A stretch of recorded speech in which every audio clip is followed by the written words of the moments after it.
Everyone and welcome back. आज की class में हम औसत उपभोग प्रवृत्ति पढ़ेंगे। पिछले क्लास में हमने सीमांत उपभोग प्रवृत्ति पढ़ा था, जो उपभोग प्रवृत्ति का पहला प्रकार है। आज दूसरे प्रकार की उपभोग प्रवृत्ति पढ़ेंगे, जो कि औसत उपभोग प्रवृत्ति है। औसत उपभोग प्रवृत्ति आय का वह भाग होती है जिसे हम उपभोग पर व्यय करते हैं, तो इसे एक अनुपात के रूप में दर्शाया जाता है। तो औसत उपभोग प्रवृत्ति उपभोग और आय के अनुपात के रूप में प्रदर्शित की जाती है। तो हम यहाँ पे इस तरह किससे लिख सकते हैं, औसत उपभोग प्रवृत्ति, और इसका फॉर्मूला है उपभोग डिवाइडेड बाय आय। ये अनुपात के रूप में प्रेजेंट किया जाता है। औसत उपभोग प्रवृत्ति को हम इंग्लिश में बोलते हैं एवरेज प्रोपेंसिटी टू कंज्यूम, और शॉर्ट में कहेंगे एपीसी। तो अगर हम एपीसी का फॉर्मूला लिखते हैं, एपीसी इज इक्वल टू, उपभोग को हम सी डिनोट करते हैं, आय को वाई। तो एपीसी का फॉर्मूला है सी डिवाइडेड बाय वाई। अब हम औसत उपभोग प्रवृत्ति की अवधारणा को एक अनुसूची और रेखाचित्र की सहायता से समझने का प्रयास करेंगे। और औसत उपभोग प्रवृत्ति बताता क्या है, ऑन एन एवरेज हम अपनी आय का कितना भाग उपभोग पर खर्च करते हैं। मान लीजिए मेरी आय है, एग्जाम्पल मैं दे रही हूं, मेरी आय है 100 रुपए, और उस 100 रुपए में से मैंने 75 रुपीज का उपभोग कर लिया, वस्तुएं खरीद ली। तो मेरी 75 रुपीज की मैंने वस्तुएं खरीद ली, तो फिर मैंने अपनी आय का कितना भाग उपभोग पर खर्च किया है, 0.75। इसका मतलब औसत उपभोग प्रवृत्ति 0.75 है, जो बता रही है कि मैंने अपनी आय का कितना भाग उपभोग पर व्यय किया है। दैट मीन्स 75% जो इनकम है वो मैंने कंज्यूम कर ली है। अब इसको एक टेबल और रेखा चित्र की सहायता से समझते हैं। टेबल हम सेम लेंगे, दैट इज y और c। y की वैल्यूज, ये टेबल में इसको बोलते हैं अनुसूची, और ये अनुसूची किसकी है, एपीसी की। y की वैल्यूज दी गई हैं 0, 100, 200, 300, 400। C की वैल्यूज है 0 इनकम लेवल पे, C है 80, 160, 240, 320, 400, then it is 500 and 480। अब यहीं तक करते हैं। अब अगर हमें औसत उपभोग प्रवृत्ति कैलकुलेट करना है, तो औसत उपभोग प्रवृत्ति कैलकुलेट करने के लिए फॉर्मूला यूज करेंगे APC is equal to C divided by Y। पहले में हम कुछ नहीं निकालेंगे। Now 160 divided by 100, तो वैल्यू कितनी आएगी, 1.66, एंड लास्ट ये 666 कंटिन्यू होगी, तो लास्ट हमने 7 कर दिया है। अब नेक्स्ट हमारा कंजम्पशन कितना है, 240 है, और इनकम 200 है। तो अगर हम इसको डिवाइड करेंगे, वैल्यू आएगी 1.2। इसी तरीके से जब हमारी कंजम्पशन 320 है और इनकम है 300, तो वैल्यू हमारी आएगी 1.066 एंड सो ऑन। इसके बाद 400 एंड 400 है, that means consumption is also 400 और हमारी इनकम भी 400 है। तो डिवाइड करेंगे, वैल्यू आएगी 1। 500, 480 डिवाइडेड बाय 500, दैट मीन्स 0.96। तो यहां तक हमने इसको किया। हम आगे भी करेंगे, तो इसी तरीके से हम एपीसी को आगे भी कैलकुलेट कर सकते हैं। एक लेवल हम और कर लेते हैं, दैट इज 600, 560। हम देखेंगे 560 divided by 600 is equal to 0.933 and so on. अब इस टेबल से हमें कुछ बातें क्लियर होंगी।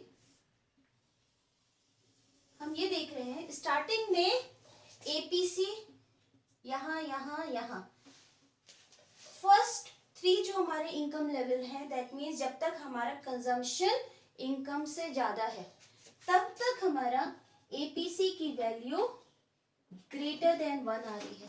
दैट मीन्स 1 से अधिक। जब हमारा कंजम्पशन 160 है और इनकम 100 है, दैट मीन्स हमारा उपभोग ज्यादा है और हमारी आय कम है, तो ऐसी स्थिति में एपीसी का जो मूल्य होगा वो 1 से ज्यादा है। 1.66 मतलब 1 से ज्यादा। यहाँ पे भी हमारा उपभोग 240 है जबकि इनकम हमारी 200 है, हम अपनी इनकम से ज्यादा व्यय कर रहे हैं, तो ऐसी स्थिति में 1.2 है एपीसी जो 1 से ज्यादा है। इन द सेम वे जब आय का स्तर 300 है तब भी हमारा उपभोग आय से अधिक है और हमारा एपीसी भी 1 से अधिक है। तो जब तक हमारा C ग्रेटर देन Y होता है, जो हम इस लेवल तक देखते हैं कि जब तक हमारा C Y से अधिक है तब तक हमारे एपीसी का जो मूल्य है वो 1 से अधिक होता है। जब हमारा C की वैल्यू दैट मीन्स उपभोग की वैल्यू C की वैल्यू Y की वैल्यू के बराबर होती है, दैट मीन्स कंजम्पशन और इनकम दोनों इक्वल होते हैं। जब न्यूमरेटर और डिनोमिनेटर ऊपर की वैल्यू नीचे की वैल्यू दोनों समान होती है तो फिर आंसर 1 आता है। तो वहां पे एपीसी का मूल्य एपीसी इज इक्वल टू 1 होगा, जो ब्रेक इवन पॉइंट पर होगा। इस जो बिंदु है यहाँ पर जब आय उपभोग के बराबर होता है उस बिंदु को हम कहते हैं सम विच्छेद बिंदु या फिर ब्रेक इवन पॉइंट। इसके बाद एपीसी हमारा लेस देन 1 हो जाता है। देखिए 0.96 इसका मतलब 1 से कम है। 0.933 ये भी 1 से कम है। ये कब होता है? जब हमारा उपभोग इनकम से कम हो जाता है। अब यहाँ देखिए उपभोग 480 है जबकि हमारी इनकम कितनी है 500, तो कंजम्पशन हमारा इनकम से कम है। तो जब हमारा कंजम्पशन लेस देन Y हो जाता है ऐसी स्थिति में एपीसी इज लेस देन 1 होता है। सम विच्छेद बिंदु पर जहां पे C is equal to Y होता है वहां पे एपीसी की वैल्यू 1 आती है। अब हम एपीसी की कॉन्सेप्ट को एक डायग्राम की सहायता से भी दर्शाएंगे। सबसे पहले हम सेम डायग्राम बनाएंगे जो अभी तक बनाते आए हैं इस चैप्टर में। Y मूल बिंदु 0 और X। Y पर हम यहाँ पे लेते हैं Y एक्सिस पर उपभोग जिसको डिनोट करेंगे C से। यहाँ पे हम देखेंगे I जिसको डिनोट करेंगे हम Y से। अब हम उपभोग वक्र बनाएंगे जो Y एक्सिस से स्टार्ट होता है क्योंकि शून्य आय के स्तर पर भी हमारा कुछ ना कुछ उपभोग बना रहता है। अब अगर किसी बिंदु पर अगर हमें मान लीजिए ये पॉइंट A है तो एपीसी क्या बताता है? ऑन एन एवरेज हमारी जो इनकम है उसका हम कितना भाग खर्च कर रहे हैं। तो हमें क्या देखना है? हमें इस एक्सिस पे देखेंगे हम इनकम ए पॉइंट से कॉरेस्पॉन्डिंग हम देखेंगे कि हमारी Y कितनी है और उसी के कॉरेस्पॉन्डिंग इस Y के अकॉर्डिंग हमारी कंजम्पशन कितना है। इसको C1 डिनोट कर लेते हैं, इसको Y1 डिनोट करते हैं। तो इसका मतलब जब हमारी इनकम OY1 है तब हम कंज्यूम कर रहे हैं OC1 के बराबर। तो जब हमें मेजर करना है कि एपीसी क्या होगा तो ग्राफ पर हम उसको कैसे दर्शाएंगे? APC is equal to C divided by Y ratio है। अब यहाँ पर C कहाँ है? C हम Y एक्सिस पर ले रहे हैं तो Y एक्सिस के पैरेलल कौन सी लाइन हो गई? Y1। तो ये क्या दर्शा रहा है? ये है हमारा C या फिर उपभोग। तो C की जगह हम इसको Y1 लिख सकते हैं। उसी तरीके से अब हमें दूसरा डिवाइडेड बाय ये क्या चीज है? ये तो हमारी C हो गई। अब Y कैसे होगा? X एक्सिस के पैरेलल हमारी कौन सी लाइन है? C1A। तो हम इसको ऐसे लिख सकते हैं AC1। दूसरी तरह से भी हम लिख सकते हैं जो हम Y एक्सिस और X एक्सिस पर कैसे हमने मेजर किया है, ये सेम वैल्यू है तो कंजम्पशन OC1, हमारा कंजम्पशन कितना है OC1, तो फिर OC1 C की वैल्यू है और OY1 क्या है Y की वैल्यू। तो इस तरीके से हम इसका ग्राफिकल प्रेजेंटेशन भी कर सकते हैं औसत उपभोग प्रवृत्ति का। औसत उपभोग प्रवृत्ति का सिंपल भाषा में सिर्फ इतना ही है कि हम ऑन एन एवरेज अपनी इनकम का कितना भाग उपभोग पर व्यय करते हैं। इसको अब इस जो अभी हमने स्टडी किया है, इससे हमें औसत उपभोग प्रवृत्ति के बारे में कुछ फीचर्स या कुछ विशेषताएं उसकी हमें पता चली हैं, तो हम उसके बारे में भी डिस्कस कर लेते हैं। पॉइंट नंबर 1 जो इसके बारे में इंपॉर्टेंट है वो है औसत उपभोग प्रवृत्ति का मूल्य 1 से ज्यादा हो सकता है। तो APC इज ग्रेटर देन 1, क्योंकि जब आपके कभी क्वेश्चंस आते हैं और आपको APC को एक्सप्लेन करना होता है तब आप ये डायग्राम और टेबल तो बनाएंगे, साथ में आप उसके बारे में पॉइंट्स भी समझाएंगे कि हमने इसको ऑब्जर्व कर किया है ये टेबल और डायग्राम, उसके बाद हमें कंक्लूजन क्या निकला है कि हमने इसके बारे में क्या चीज जानी है औसत उपभोग प्रवृत्ति के बारे में। तो पहली चीज हमने ये जानी है कि औसत उपभोग प्रवृत्ति ग्रेटर देन 1 हो सकती है, लेकिन कब हो सकती है ये भी हमें आगे एक्सप्लेन करना होगा कि औसत उपभोग प्रवृत्ति का मूल्य 1 से अधिक भी हो सकता है, और वो तब होगा जब हमारा उपभोग ग्रेटर देन y होगा। दैट मीन्स जो हमारा न्यूमरेटर है वो डिनोमिनेटर से ज्यादा होगा। अगर हम फ्रैक्शन फॉर्म में देते हैं APC is equal to C upon Y, तो ये वाली जो वैल्यू है ये हमारी ज्यादा होगी इन कंपैरिजन टू डिनोमिनेटर। दूसरा हमने यही चीज हम यहाँ पर भी देख रहे हैं, एक मिनट मैं इसको ग्राफ भी दूसरा बनाती हूँ, क्योंकि हम इनकम के साथ रिलेशन हमने दिखाया है तो फिर हम इसको एक ग्राफ की सहायता से भी एक्सप्लेन कर देते हैं। हम सेम जो कंजम्पशन फंक्शन में बनाया था, ये हमारा दिस इज इनकम लाइन जो हमारा y कर्व से दिखाते हैं, ये I की रेखा है, और हमने यहाँ पे C कर्व बनाया है उपभोग की रेखा। तो यहाँ पे अगर हम इसे B बिंदु कहते हैं, B बिंदु पे क्या है C is equal to Y है, I उपभोग के बराबर है, जितना y है उतना ही हमारा c है। तो इस बिंदु के पहले B बिंदु के पहले c ग्रेटर देन y है, और यही यहाँ तक हमारा जब ये वाला हमारा इस तक मतलब B बिंदु तक हमारा I का कोई भी स्तर होगा c ग्रेटर देन I होगा, तो ऐसी स्थिति में APC ग्रेटर देन 1 होगा। तो हमने पहली चीज ये सीखी है APC ग्रेटर देन 1 जब हमारा C ग्रेटर देन Y होगा और APC में न्यूमरेटर हमारा ज्यादा होगा, दैट मीन्स उपभोग ज्यादा होगा इनकम से। दूसरी वैल्यू होती है, दूसरी चीज जो हमने सीखी है APC इज इक्वल टू 1।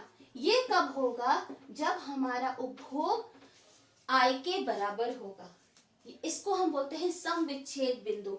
जो इस टेबल में 400 I के स्तर पर हमारी इनकम भी 400 है, हमारा उपभोग भी 400 है, तो इसे सम विच्छेद बिंदु की स्तर बोलते हैं जहाँ पे उपभोग और आय एक दूसरे के बराबर होती। इस स्तर पर APC का जो मान होगा वो 1 होगा। डायग्राम में यहाँ पे जो हमने देखा है, यहाँ APC इज इक्वल टू 1 है। नेक्स्ट हमने इसके बारे में देखा, जब हम B पॉइंट से और आगे मूव करेंगे तब यहाँ पे C लेस देन 1 हो गया, Y हो गया। क्यों? क्योंकि अब Y हमारा ऊपर हो गया, Y अधिक हो गया, C नीचे हो गया, C उपभोग कम हो गया। क्यों? क्योंकि अब इसका कुछ भाग हम बचा ले रहे हैं। तो ऐसी स्थिति में तीसरा ऑब्जर्वेशन जो हमने इसके बारे में देखा है वो APC इज लेस देन 1, जो इस टेबल में भी 500 और 600 I के स्तर पर है। जब इनकम 500 है तो ऐसी स्थिति में उपभोग उससे कम हो गया है, 480 है, तो 480 500 से कम है। तो APC लेस देन 1 कब होगा? जब C is less than Y होगा। इसका मतलब APC का जो हमारा C अपॉन Y है, तो ये वैल्यू हमारी ऊपर वाली कम होगी नीचे वाली वैल्यू से। वही चीज इस डायग्राम में भी है, C कम है Y ज्यादा है, यहाँ पे भी C कम है Y ज्यादा है, तो APC का मूल्य 1 से कम है। नेक्स्ट है हमारा APC कभी भी 0 नहीं हो सकता है, can never be is equal to 0। क्यों नहीं हो सकता है?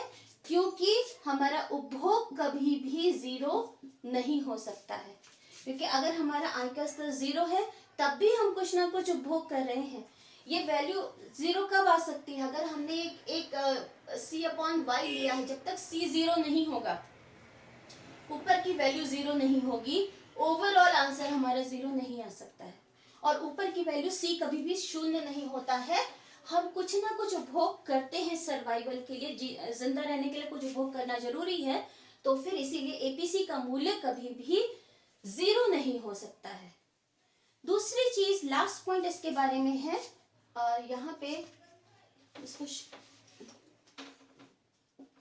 एपीसी गिरता है। कब गिरता है? जब हमारी इनकम में वृद्धि होती है। दैट मीन्स जैसे जैसे हमारी आय बढ़ती जाएगी वैसे वैसे हमारा एपीसी गिरता जाएगा। टेबल में देखिए, जब हमारी आय का लेवल 100 है तो हमारा एपी 1.6667 है। आय का लेवल कम हो और बढ़ गया, 200 हो गया, एपीसी पहले से कम हो गया, 1.2 हो गया, क्योंकि 1.2 1.6 से कम होता है। उसी तरीके से जब और कम हुई आय, एपीसी और कम हुआ, और जब हमारी आय और कम हुई और बढ़ गई, 400 हो गई, एपीसी घटकर 1 हो गया। आय बढ़कर 500 हो गई, एपीसी 1 से भी कम हो गया, 0.96। फिर आय और घट गई, 600 हो गई, एपीसी घट के 0.933 हो गया। इसका मतलब क्या है? देखिए, एपीसी पहले 1 से ज्यादा है, फिर 1 के बराबर है, फिर 1 से कम है, निरंतर घटता है। इसका रीजन ये है कि जब हमारी इनकम धीरे धीरे बढ़ेगी, हमारी इच्छाएं पूरी होती जाएंगी, तो फिर हम अपनी आय का एक कम भाग उपभोग पर खर्च करेंगे। मान लीजिए, जब मैंने पहली जॉब ज्वाइन की थी तब मेरी सैलरी थी 10,000 रुपए। तब नया नया जॉब किया था, बहुत सारी सामान खरीदने थे, घर का सामान खरीदना था, अपनी बहुत सारे इच्छाएं थी जो पूरी करनी थी। तब 10,000 भी कम होते थे। कुछ पैसे हम घर से भी लेते थे तो 10,000 के ऊपर खर्च होता था, इनकम से ज्यादा कंजम्पशन होता था। फिर इनकम धीरे धीरे बढ़ी, मान लीजिए 20,000 हो गई। अब क्या हुआ? हमने क्या किया, जो हमारे सामान वगैरह थे, थोड़ी चीज हम खरीद चुके थे, कुछ इच्छाएं हमारी अपूर्ण रह गई, हम 90% ऑफ द इनकम अब हम खर्च करने लगे। दैट मीन्स पहले हम इनकम से ज्यादा खर्च कर रहे थे, अब हम इनकम से थोड़ा कम खर्च करें। मान लीजिए अगर हमने 20,000 किया तो हम 20,000 ही खर्च कर रहे हैं, तो इनकम के बराबर खर्च कर रहे हैं। फिर इनकम बढ़ के 50,000 हो गई। अब क्या हुआ? हमने उपभोग को थोड़ा कम कर दिया, अब हमने बचत शुरू कर ली। क्यों? क्योंकि अब हमारे पास जो हमारी आवश्यकता की वस्तुएं थी वो हमने पहले ही खरीद ली हैं, तो अब धीरे धीरे हमने पैसों को बचाना शुरू कर लिया है। इसीलिए जैसे जैसे आय में वृद्धि होगी वैसे वैसे एपीसी में कमी होगी, क्योंकि जैसे जैसे आय में वृद्धि होगी कंजम्पशन हमारा आय से कम होता जाएगा, कंजम्पशन के उसमें कमी होती जाएगी, और इसकी वजह से हमारा एपीसी कम होगा, क्योंकि हम आय का कम भाग उपभोग पर खर्च कर रहे हैं। कंजम्पशन ओवरऑल नहीं कम होगा। ऐसा नहीं है कि पहले मेरी 10,000 इनकम थी तो मैं 10,000 खर्च करती थी, अब मैं 10 से कम खर्च कर रही हूँ। नहीं, मेरी अगर 50,000 इनकम है तो मैं अब शायद मैं 40,000 या 30,000 खर्च कर रही हूँ। कंजम्पशन ओवरऑल तो मेरा बढ़ा है, लेकिन आय के अनुपात में वो कंजम्पशन कम हो गया है। पहले 10,000 था, हम पूरा का पूरा 100% इनकम खर्च करते थे, लेकिन अब 50,000 है तो हम 100% इनकम नहीं खर्च कर रहे, हम 80% इनकम खर्च कर रहे हैं। कंजम्पशन तो बढ़ा है, लेकिन आय के अनुपात के रूप में उस कंजम्पशन में कमी हुई है, इसीलिए हमारा एपीसी आय में वृद्धि के साथ धीरे धीरे कम होता जाता है। अब हम एपीसी पर कुछ न्यूमेरिकल्स को सॉल्व करके देखेंगे कि इसकी कैलकुलेशन कैसे करते हैं। अब हम फर्स्ट एग्जांपल देखेंगे। ये एक टेबल या अनुसूची दी गई है, इसकी सहायता से आपको कैलकुलेट करना है एपीसी। हमने ऑलरेडी 2 कॉलम्स क्वेश्चन में आपके गिवन है। फर्स्ट है इनकम का कॉलम, दूसरा है कंजम्पशन या उपभोग। अब एपीसी का फॉर्मूला है C/Y, तो हम करके देखते हैं। C की वैल्यू हमारी 80 है और Y की वैल्यू है 100, तो 80 divided by 100 is equal to 0.8। उसके बाद सेकेंड, जब हमारी इनकम की लेवल 200 है तब हम देखते हैं क्या है, 120 डिवाइडेड बाय 200। हमारा उपभोग है 120 जबकि हमारी इनकम है 200, तो इसकी वैल्यू आएगी 0.2 इंटू 6, 0.6। अब इसके बाद नेक्स्ट हमारा उपभोग है 180 और इनकम दी गई है 300। अब हम देखेंगे 0.6। तो फिर अगर हमें उपभोग को कैलकुलेट करना, हमें क्वेश्चन में उपभोग और इनकम दी गई है और हमें उपभोग प्रवृत्ति, औसत उपभोग प्रवृत्ति कैलकुलेट करनी है तो हम कंजम्पशन को इनकम से डिवाइड करके इसको कैलकुलेट कर सकते हैं। अब हम सेकेंड एग्जाम्पल देखते हैं। अब इस क्वेश्चन में हम देखेंगे एक अर्थव्यवस्था का उपभोग फलन दिया गया है C is equal to 20 plus 0.8y। आपको ज्ञात करना है आय का वह स्तर, आपको क्या ज्ञात करना है, इनकम, दैट इज y का वह स्तर ज्ञात करना है जब APC इज इक्वल टू 1 है। तो अभी हमने जो APC के फीचर्स या उसकी विशेषताएं पढ़ी थी उसमें हमने देखा था APC का मूल्य 1 कब होगा, जब C is equal to y होगा। दैट मीन्स न्यूमरेटर और डिनोमिनेटर दोनों एक दूसरे के बराबर होंगे। तो अगर हमें APC 1 है उस स्तर की आय को ज्ञात करना है तो सिंपल हम सम विच्छेद बिंदु, इसे हम कौन सा बिंदु कहते हैं, सम विच्छेद बिंदु की आय को ज्ञात करना है। तो हम देखेंगे सम विच्छेद स्तर की आय को कैसे ज्ञात करते हैं। तो फिर इस स्तर पर y is equal to C होता है। हम इसको इक्वेट करेंगे, C की वैल्यू को सब्स्टिट्यूट करेंगे जो हमें C की इक्वेशन दी गई है, तो दैट इज 20 प्लस 0.8y।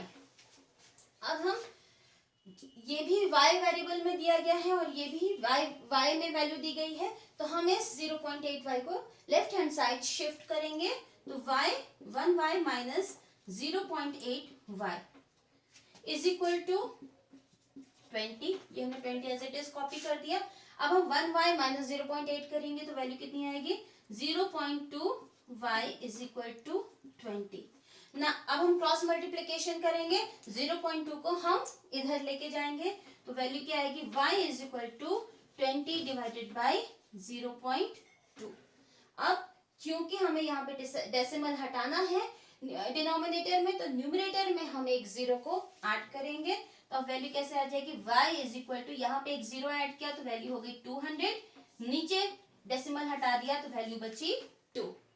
तो आंसर हमारे पास क्या आया, y is equal to 200 upon 2 is equal to 100। तो अगर हमें क्वेश्चन में गिवन है कि APC इस लेवल पर है और हमें वैल्यू कैलकुलेट करनी है तब हम इस तरीके से उसको ज्ञात करेंगे। अब हम एक लास्ट एग्जांपल सॉल्व करके देखते हैं। तो हम थर्ड एग्जांपल देखते हैं। इसमें क्वेश्चन है यदि उपभोग फलन दिया गया है तो कंजम्पशन फंक्शन आपको दिया गया है 500 प्लस 0.8y। आपको कैलकुलेट करना है 500 आय के स्तर पर APC को ज्ञात करना है। तो सबसे पहले हमको कैलकुलेट क्या करना है, APC की वैल्यू को कैलकुलेट करना है। गिवन क्या क्या है, C is equal to 500 plus 0.8y। अब नेक्स्ट चीज हमें क्या गिवन है, y की वैल्यू गिवन है जो कि 5000 है। तो ये जो वैल्यूज गिवन है इनके बेसिस पे हमें APC की वैल्यू को कैलकुलेट करना है। सबसे पहले हम देखते हैं APC का फॉर्मूला क्या है, APC is equal to C upon y। तो हम कब कैलकुलेट कर पाएंगे, जब हमारे पास C की भी वैल्यू हो और y की भी वैल्यू हो। y की वैल्यू तो हमें सीधे सीधे दी गई है, लेकिन हमें C की वैल्यू कैलकुलेट करनी होगी इस इक्वेशन को यूज करके। तो सबसे पहले हमने C कैलकुलेट किया, C को सेम तरीके से कैलकुलेट करेंगे जैसे पहले किया था, 500 प्लस 0.8। अब y की जगह हम y की वैल्यू को सब्स्टिट्यूट करेंगे तो y की वैल्यू यहाँ पे 5000 दी गई है इंटू 5000। अब C की वैल्यू हम कैलकुलेट करेंगे, C is equal to 500 plus 0.8 into 5000 is equal to 4000। That means 5000 का 80% कितना हुआ, 4000। 4000 प्लस 500 तो हमारी C की वैल्यू आई है 4500। तो उपभोग पर कितना व्यय किया जा रहा है, 4500 और हमारी इनकम है 5000। अब इन दोनों वैल्यूज के बेसिस पर हम APC कैलकुलेट कर सकते हैं। APC is equal to C divided by y। C की वैल्यू हमने कैलकुलेट की है 4500, y की वैल्यू हमारे पास है 5000 जो क्वेश्चन में आपको गिवन थी। अब हम इसको 0.9 अगर हम इसको डिवाइड करेंगे तो वैल्यू हमारे पास 0.9 आ जाएगी। इसको कैलकुलेट करेंगे 0.9। तो इस तरीके से हमने यहाँ पर APC की वैल्यू कैलकुलेट की। अब जितने सारे क्वेश्चंस प्रैक्टिस करेंगे उतना ही आपके लिए न्यूमेरिकल्स आसान होते जाएंगे। अब हम देखते हैं, अभी हमने लास्ट प्रीवियस लेक्चर में हमने क्या पढ़ा, एमपीसी के बारे में पढ़ा। इस लेक्चर में हमने एपीसी के बारे में पढ़ा। अब हम देखते हैं क्या डिफरेंस है दोनों में। तो अब हम देखते हैं एमपीसी और एपीसी में अंतर क्या होता है। सबसे पहले एमपीसी क्या होता है। एमपीसी क्या दर्शाता है, परिवर्तन को दर्शाता है। दैट मीन्स आय में भी परिवर्तन है और इनका और कंजम्पशन में भी परिवर्तन है। तो एमपीसी में कैसे, अगर हम इसको फॉर्मूला से लिखेंगे तो MPC is equal to change in consumption divided by change in income. That means उपभोग में परिवर्तन और आय में परिवर्तन का अनुपात है। दूसरी ओर एपीसी क्या दर्शाता है कि हम आय का कितना भाग व्यय कर रहे हैं। एमपीसी दर्शाता है आय में परिवर्तन का कितना भाग व्यय हो रहा है। एक बार मैं लिख भी देती हूँ, ये क्या दर्शा रहा है, आय में परिवर्तन का भाग, वह भाग जो उपभोग पर व्यय हो रहा है। तो ये चीज ध्यान रखना है कि जितना हमारा आय में परिवर्तन हो रहा है, उस आय में परिवर्तन में से कितना हम उपभोग, वस्तु और सेवाओं के उपभोग पर व्यय कर रहे हैं। दूसरी ओर एपीसी क्या होता है, APC is equal to C upon Y होता है। इसका मतलब आय का वह भाग जो हम उपभोग कर रहे हैं। हम करके देखते हैं उपभोग, एक एग्जाम्पल की सहायता से हम इसको देखते हैं। मान लीजिए, ओके नीचे ही लिख देती हूँ। मान लीजिए मेरी इनकम है 1000 रुपीज और मैं उपभोग कर रही हूँ उसमें से 800 रुपए।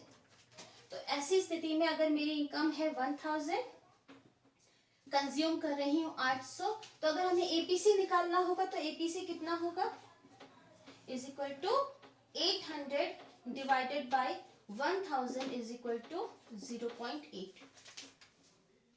जबकि इस लेवल पर हमें जब तक इससे प्रीवियस इनकम नहीं दी गई होगी, हम एमपीसी की गणना नहीं कर सकते हैं, क्योंकि एमपीसी कैलकुलेट करने के लिए हमें परिवर्तन चाहिए होता है। जब तक हमें आय में परिवर्तन नहीं पता चलेगा, हम एमपीसी नहीं कैलकुलेट कर सके। अब हम देखते हैं, मान लीजिए हमारी आय बढ़कर हो गई है 1100 और हमारा कंजम्पशन बढ़कर हो गया है 870 रुपए।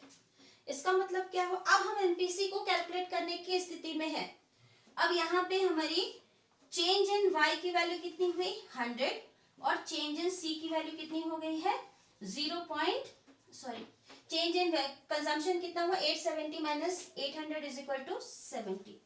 अब हम एमपीसी कैलकुलेट कर सकते हैं delta C upon delta Y, that is 70 divided by 100 is equal to 0.7। दूसरी ओर अगर हमें एपीसी कैलकुलेट करना है तो हम ये देखेंगे कि हमारी ओवरऑल इनकम का हम कितना भाग खर्च कर रहे हैं। यहाँ तो हमने देखा आय में परिवर्तन जो हुआ है उसके फलस्वरूप उपभोग में कितना परिवर्तन हुआ है, कि आय में परिवर्तन का कितना भाग हमने उपभोग पर खर्च किया है। यहाँ पे हम परिवर्तन को नहीं देखेंगे, हम देखेंगे ओवरऑल हम अपनी इनकम का, टोटल इनकम का कितना भाग खर्च कर रहे हैं। उसमें करके देखते हैं। मान लीजिए हमारी इनकम बढ़ के हो गई है 1100 और कंजम्पशन सेम बढ़ के 870 हो गया है। सेम एग्जांपल लिया है, जो इधर है वही हमने इधर लिखा है। अब अगर हमें एपीसी कैलकुलेट करना है तो फिर हम सिंपल इसकी वैल्यू को इससे डिवाइड कर देंगे। 870 डिवाइडेड बाय 1100 वैल्यू आएगी 0.7900। तो इस तरीके से एपीसी क्या करता है, हमारी टोटल इनकम का वह भाग जो हम उपभोग पर व्यय कर रहे हैं। दूसरी ओर एमपीसी क्या बताता है, हमारी आय का वह भाग जिसे हम उपभोग पर व्यय कर रहे हैं। अब इसमें जो वैल्यू होती है एमपीसी की, वो मिनिमम और मैक्सिमम वैल्यू की रेंज होती है। जैसे एमपीसी का मूल्य, एमपीसी का जो वैल्यू होती है वो 0 से 1 के बीच में होती है। दैट मीन्स एमपीसी कभी भी 0 से कम नहीं हो सकता है, क्यों? क्योंकि जितना भी आय उपभोग में परिवर्तन है वो आय में परिवर्तन से कम नहीं हो सकता। और दूसरी चीज, एमपीसी कभी भी 1 से ज्यादा नहीं हो सकता है, क्योंकि उपभोग में परिवर्तन आय में परिवर्तन से अधिक नहीं हो सकता। जैसे मान लीजिए हमने एग्जांपल दिया था कि डेल्टा वाई हमारी 100 थी और डेल्टा सी, अब डेल्टा सी की जो वैल्यू होगी वो किसके बीच में होगी? 0 से 100 के बीच में होगी। दैट मीन्स अगर हमने इस पूरे के पूरे इनकम को बचा लिया, कुछ नहीं खर्च किया, तो हमारा डेल्टा सी 0 हो जाएगा, क्योंकि 100 में से हमने कुछ भी नहीं यूज किया। इससे कम नहीं हो सकता है।